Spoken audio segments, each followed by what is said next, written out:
Olá, amigos, tudo bem?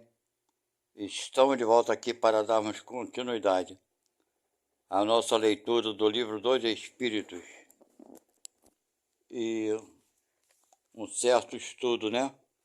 Por assim dizer. Bem, nós então estamos no livro segundo, no capítulo 6. Estamos na quarta parte, ok? Então esse capítulo vem falando sobre a condição dos espíritos, né? Tanto lá na pátria espiritual quanto aqui encarnados. Então vamos lá. Aqui que estão chegando pela primeira vez aqui no nosso canal, sejam muito bem-vindos.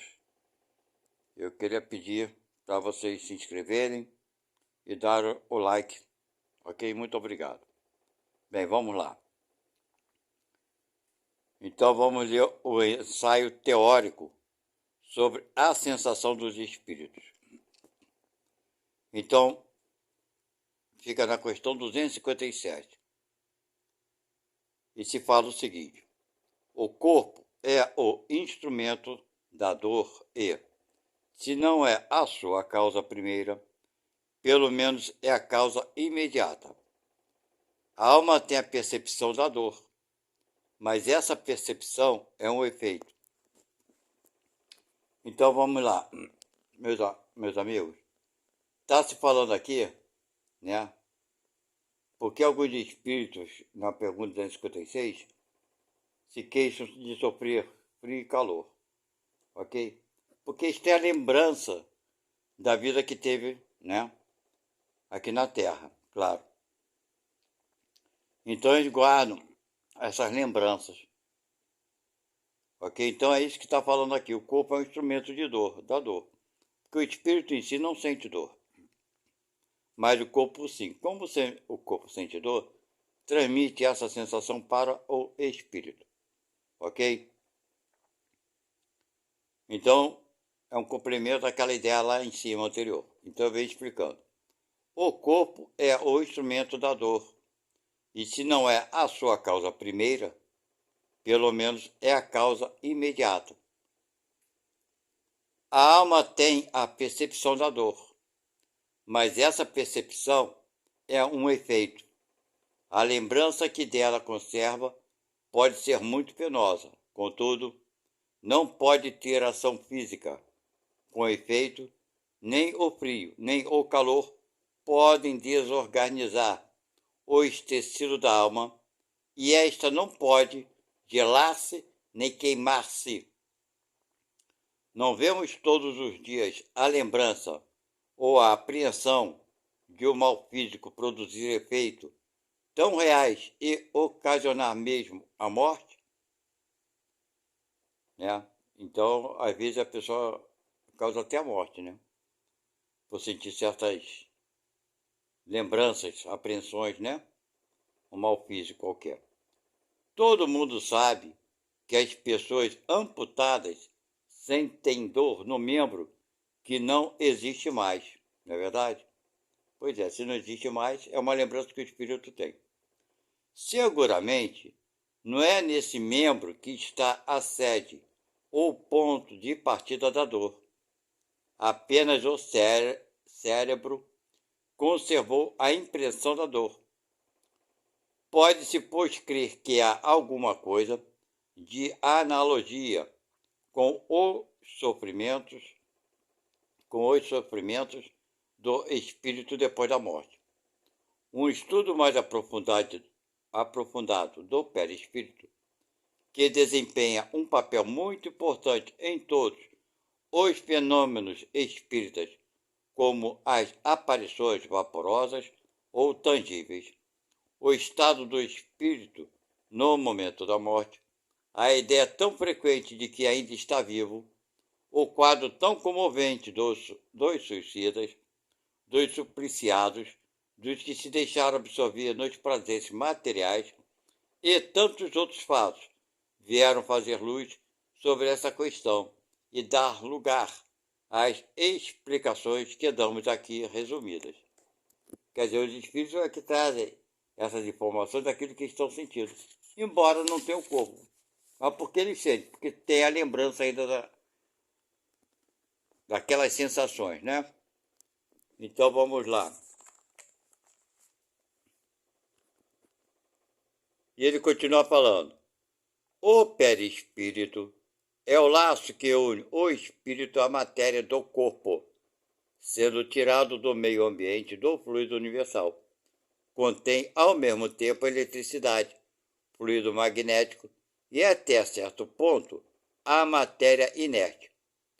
Poderia dizer que é a quintessência da matéria, o princípio da vida orgânica, mas não dá vida intelectual, quer dizer, não é da vida intelectual, né? É um condutor, podemos dizer assim, porque esta está no espírito. É, além disso, o agente das sensações externas. No corpo, essas sensações estão localizadas pelos órgãos, que lhes servem de canais. Destruído o corpo, as sensações ficam generalizadas. Vocês entenderam? Então, as sensações ficam generalizadas porque fica ainda a sensação onde? Registrada no perispírito. Eis porque o espírito não diz que sofre mais da cabeça do que dos pés. É preciso, de resto, não confundir as sensações do perispírito, que se tornou independente, com as do corpo. Não podemos tomar estas últimas como análogas, mas apenas como termo de comparação. Liberto do corpo, o espírito pode sofrer, mas esse sofrimento não é corporal, embora não seja exclusivamente moral, como o remorso, uma vez que ele se queixa do frio e de calor. Ele não sofre mais no inverno que no verão, e o temos visto passar através das chamas, sem nada experimentar de penoso. A temperatura não lhes causa, pois, nenhuma impressão. A dor que ele sente não é propriamente uma dor física, mas um vago sentimento íntimo que o próprio espírito nem sempre entende, precisamente porque a dor não está localizada e não é produzida por agentes externos. É mais uma lembrança que uma realidade, porém uma recordação também penosa. Há algumas vezes, entretanto, mais que uma lembrança, como iremos ver. A experiência ensina que no momento da morte, o perispírito se liberta mais ou menos lentamente do corpo. Durante os primeiros instantes, o espírito não entende sua situação, não se crê morto, porque se sente vivo. Vê seu corpo de um lado, sabe que é seu, mas não entende por que está separado dele. Este estado perdura enquanto existe alguma ligação entre o corpo e o perispírito. Um suicida nos disse,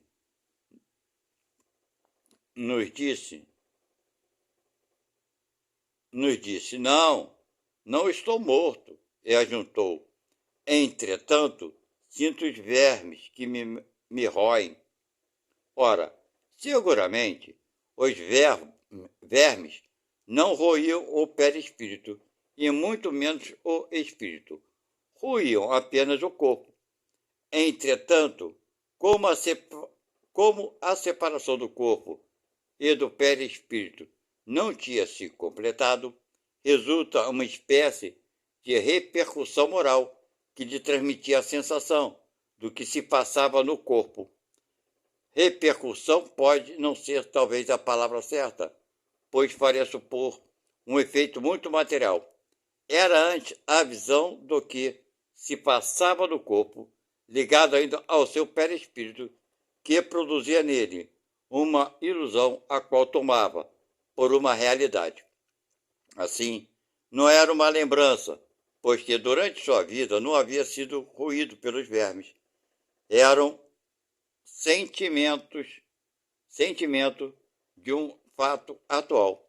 Vê-se por aí as deduções que se podem tirar dos fatos quando são observados atentamente durante a vida, são observados atentamente. Durante a vida, o corpo recebe as impressões exteriores e as transmite ao espírito por intermédio do perispírito, que constitui provavelmente o que se chama fluido nervoso.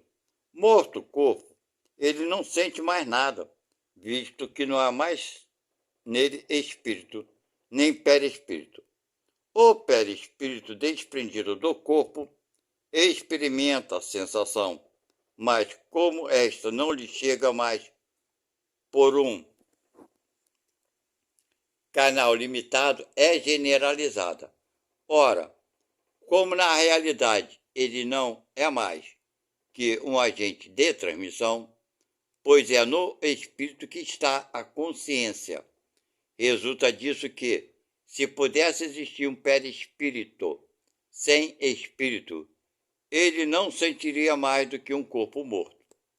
Bem, está dizendo o seguinte: se existisse o perispírito independente do espírito, fosse ele sozinho, ele não sentiria nada da mesma forma que o corpo está morto. Ok? É o espírito que tem essa sensação e transmite, lógico, evidentemente, para as pessoas aquilo que ele está sentindo. Ok? Embora, de fato, a visão dele, quando ele fala aqui dos vermes, é a visão do espírito que está vendo aquele verme comer o corpo, mas ele não está sentindo nenhum efeito de dor, mas sim aquela coisa desagradável, né? De ver os vermes comendo a matéria que ele um dia usou, o corpo, né? Então ele continua. Da mesma forma, se o espírito não, que eu já falei, né? Sabemos que quanto mais eles se purificam, mais a essência do perispírito se torna etérea, do que se segue que a influência material diminui à medida que o espírito progride. Quer dizer, à medida que o próprio perispírito se torna menos grosseiro. Quer dizer, conforme o espírito vai evoluindo cada vez mais, entendendo a sua condição real, o perispírito vai se purificando também e vai transmitir menos sensações para o espírito, ok? Porque fica mais menos denso, né? Mais sutil. E com isso vai trazer menos energia negativa, claro. E ele continua. Mas dissear, né? Alguém vai falar. As sensações agradáveis são transmitidas ao espírito pelo perispírito, da mesma forma que as sensações desagradáveis. Ora, se o espírito puro é inacessível a umas, deve ser igualmente a outras. Sim, sem dúvida.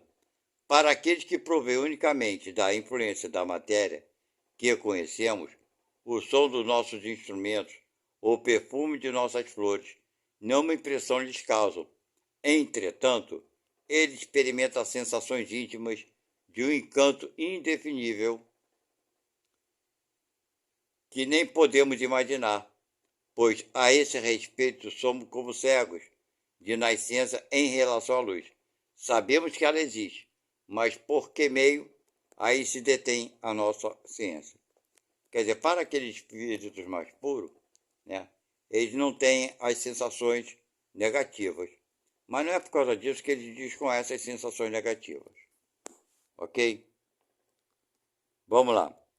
Sabemos que existe percepção, sensação, audição, visão, que essas faculdades não são atributos de todo o ser, e não como no homem, de uma parte do ser.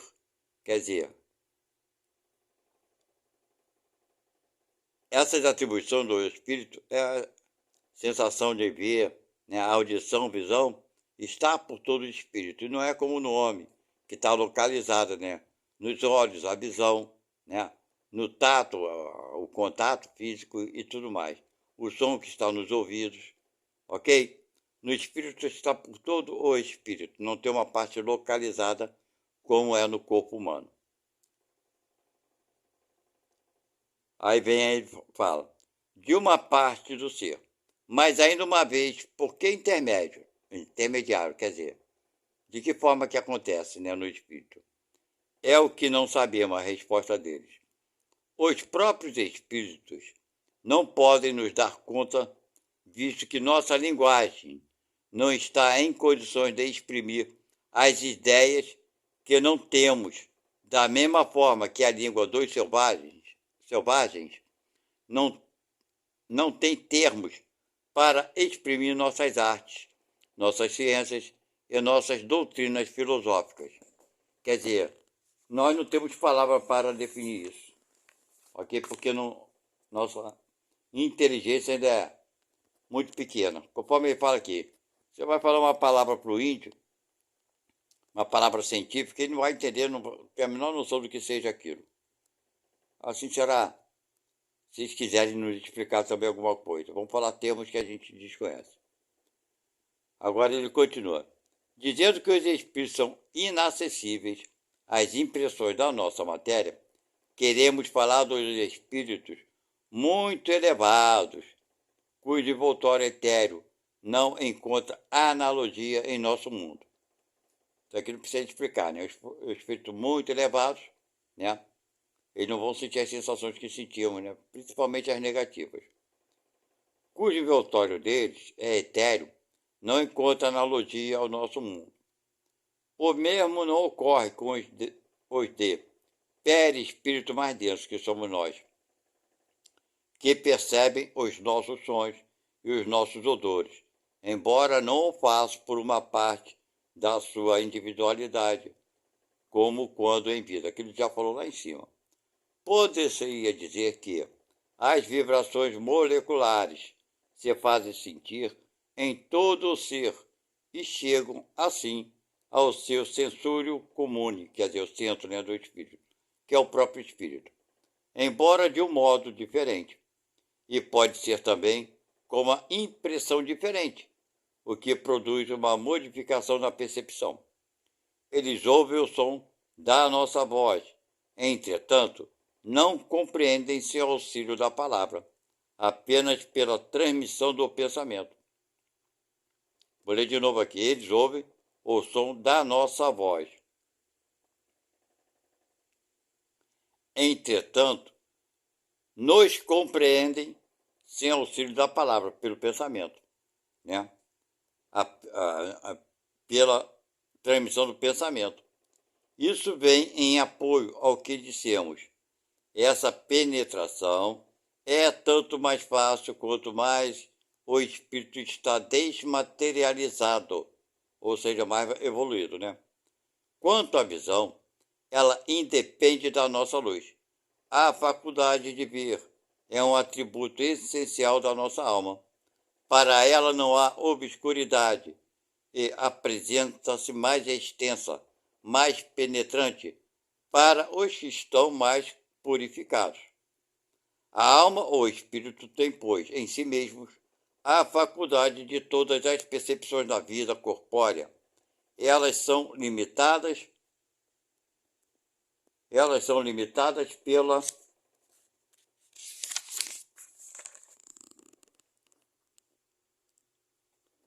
grosseria de seus órgãos. Contudo, na vida extracorpórea, ou são cada vez menos à medida que se torna menos compacto o envoltório semimaterial. Quer dizer, menos compacto o perispírito, porque o espírito está mais purificado e seu perispírito vai estar mais purificado. Ok? Esse envoltório, tirado do meio ambiente, varia de acordo com a natureza dos mundos. Quer dizer, esse perispírito, que é o envoltório, é tirado da própria natureza do planeta que o espírito estiver habitando. Se estamos no planeta Terra, esse nosso perispírito é produzido com as substâncias da natureza do planeta Terra. E ele continua aqui, vamos lá? Passando de um mundo a outro, os espíritos trocam de envoltório, como trocamos de roupa, ou passarmos do inverno, ao passarmos do inverno para o verão, ou do polo para o Equador. Quer dizer, se formos para outro mundo, nós vamos largar esse perispírito aqui e vamos adquirir outro, daquele outro mundo, ok? Os espíritos mais elevados, quando nos vêm visitar, olha o que acontece. Revestem-se do perispírito terrestre. Olha só que esse espírito mais elevado tem que fazer. Não é fácil não, tu pegar uma roupa limpa, se é o espírito mais puro, né? Estou dando exemplo, tá? Para pegar uma roupa mais suja e se vestir. É exatamente nesse sentido que a coisa ocorre. Então, suas percepções operam como nos espíritos vulgares, que aí ele passa, né, a ter todas as percepções dos espíritos comuns da Terra. Estou dando exemplo da Terra, né? Mais do que aquilo que querem ouvir ou sentir. Mais do que eles gostariam, né? Acabam ouvindo e sentindo coisas que não querem. Sem possuírem órgãos sensitivos, podem tornar à vontade ativas ou nulas suas percepções. Só uma coisa: são forçados a ouvir os conselhos dos bons espíritos. Bem, vamos lá, vou ler esse pedacinho novamente. Os espíritos mais elevados, quando nos vêm visitar, revestem-se do perispírito terrestre. Então suas percepções operam como nos espíritos vulgares. Mas todos inferiores, como os superiores, não ouvem e não sentem mais do que aquilo que querem ouvir ou sentir. Ok? Sem possuir órgãos sensitivos, quer dizer, quando está lá na parte espiritual, ok? Podem tornar à vontade ativas ou nulas suas percepções, tá? Sensitivos podem tornar à vontade ativas ou nulas suas percepções. Só uma coisa: são forçados a ouvir os conselhos dos bons espíritos. A visão é sempre ativa, mas eles podem reciprocamente tornarem-se invisíveis uns aos outros, segundo a categoria que ocupem. Quer dizer, o espírito superior pode se tornar invisível para o inferior, mas o espírito inferior não pode tornar invisível para o espírito superior. Entenderam isso? Então, vou continuar aqui. Podem ocultar-se dos que lhes são inferiores. Acabei de falar isso, né? Pois é. Mas não podem dos que lhes são superiores. Acabei de falar isso. Vamos lá. Nos primeiros momentos que se seguem à morte, a visão do espírito é sempre perturbada e confusa, e se aclara à medida que se desprende e pode adquirir a mesma clareza que durante a vida, independentemente da sua penetração através dos corpos que nos são opacos. Quanto à sua extensão pelo espaço infinito no futuro e no passado, depende do grau de pureza e elevação do espírito. Ok? Que as pessoas já vezes falar, o fulano morreu, está num lugar bom, está fazendo isso e aquilo, é um espírito puro, a gente não tem a menor ideia se esse espírito está nessa categoria, se saiu do planeta Terra for para o planeta melhor, ninguém sabe disso, né? Só quando a gente desencarnar que saberemos na verdade. Toda essa teoria de CA não é nada tranquilizadora. Pensávamos que, uma vez desembaraçado do nosso envoltório grosseiro, instrumento das nossas dores, não sofreríamos, mas e nos informais que ainda sofreremos. E seja de uma maneira ou de outra, é sempre sofrer. Assim, podemos sofrer muito e por muito tempo, mas podemos também não mais sofrer, mesmo desde o instante em que deixamos a vida corpórea. Está vendo? É uma questão não é porque você cometeu erros ou não cometeu erros. É entender que nós estamos aprendendo. Não temos que sair no sentido culpado dos erros que cometemos. Se nós fôssemos melhores, não teríamos cometido erros. Se nós já soubéssemos fazer o direito correto, não iríamos fazer o errado. Então é entender que nós somos sim aprendizes, sujeitos a cometer erros.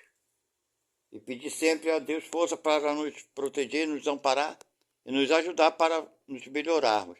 Fazer o possível para ajudar, né, na evolução humana. Bem, vamos lá. Os sofrimentos deste mundo, algumas vezes, independem de nós. Olha bem, nem sempre depende da gente. Muitos são consequências da nossa vontade. Remontando à origem, vê-se-á que, em sua maior parte, resultam de causas que poderíamos evitar. Quantos males e enfermidades deve o homem aos seus excessos, à sua ambição, às suas paixões? O homem que tivesse vivido sempre sobriamente, sem abusar de nada, com simplicidade de gostos, modesto em seus desejos, se pouparia de muitas tribulações. Ocorre o mesmo com o espírito. Os sofrimentos que enfrenta são consequência da maneira que viveu sobre a terra. Sem dúvida, não terá mais a gota e o reumatismo, mas terá outros sofrimentos que não são menores. Vimos esses sofrimentos resultam dos laços que ainda existem entre o espírito e a matéria, e que quanto mais se liberta da influência da matéria, quanto mais se desmaterializa, sofre menos as sensações penosas. Ora, depende dele libertar-se dessa influência. Desde a vida atual, tem o seu livre-arbítrio e, por conseguinte, a faculdade de escolher entre fazer e não fazer. Dome ele as suas paixões animais. Não sinta ódio, nem inveja, nem ciúme, nem orgulho. Não se deixe dominar pelo orgulho e purifique a sua alma pelos bons sentimentos.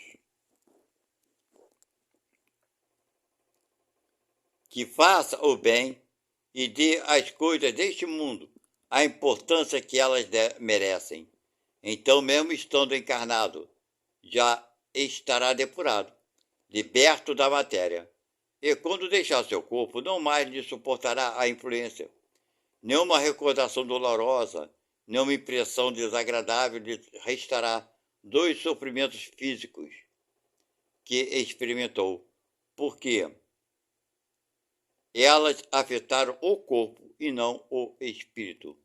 Sentir-se-á feliz de ter se libertado delas, e a calma de sua consciência o isentará de todo o sofrimento moral. E interrogamos milhares de espíritos que pertencem a todas as categorias da sociedade terrena, a todas as posições sociais. Estudamos-los em todos os períodos da sua vida espírita, a partir do momento em que deixaram o corpo. Seguimos-los passo a passo nessa vida do além-túmulo para observar as mudanças que neles se operam, em ideias, em suas sensações. Sob esse aspecto, os homens mais vulgares não foram os que mais forneceram materiais de estudos menos preciosos. Ora, constatamos sempre que os sofrimentos tinham relação com a conduta, da qual suportavam as consequências, e que essa nova existência era a fonte de uma felicidade inefável para os que seguiram o bom caminho. Segue-se daí que os que sofrem, sofrem porque quiseram, e só de si mesmos podem queixar-se, tanto neste como no outro mundo. Ok, gente? Então nós vamos parar por aqui. Estamos na quarta parte. Eu já tinha falado anteriormente que esse capítulo era enorme, não está sendo diferente. Vamos começar a quinta parte, então, dessa número 258. Ok? Então é isso, meus irmãos. Eu tenho aqui no meu canal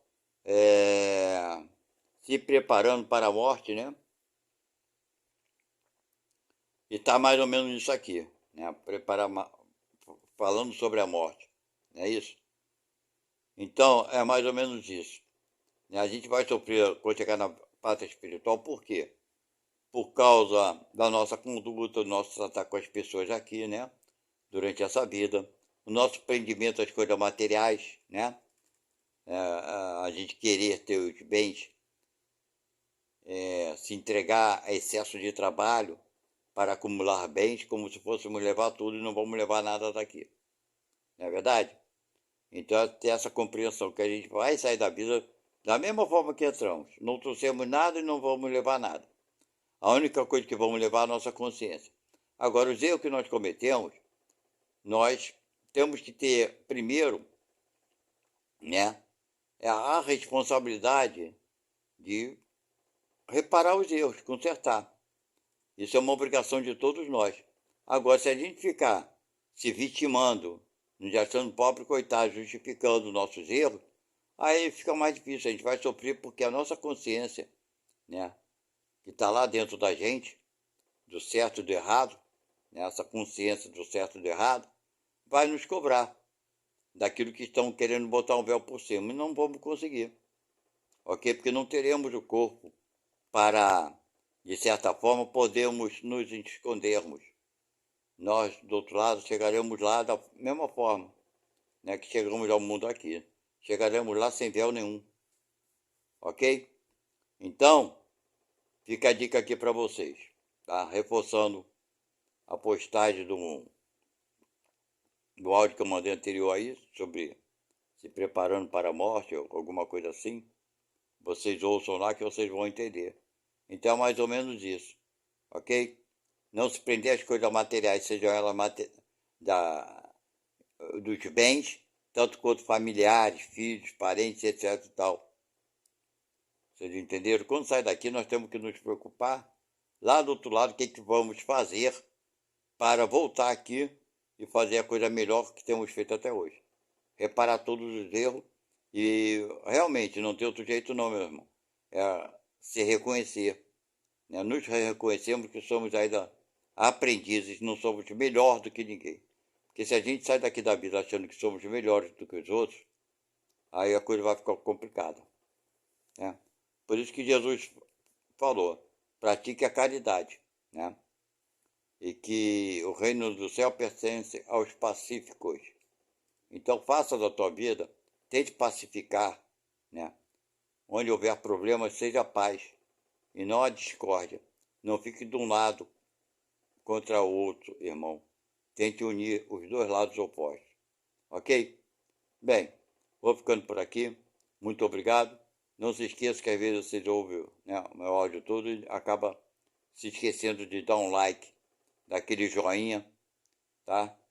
E se inscrever no nosso canal. O like é muito importante porque quanto mais likes nós recebermos, o YouTube irá oferecer, né, esse conteúdo a outras pessoas. E aí acaba ajudando o maior número de pessoas.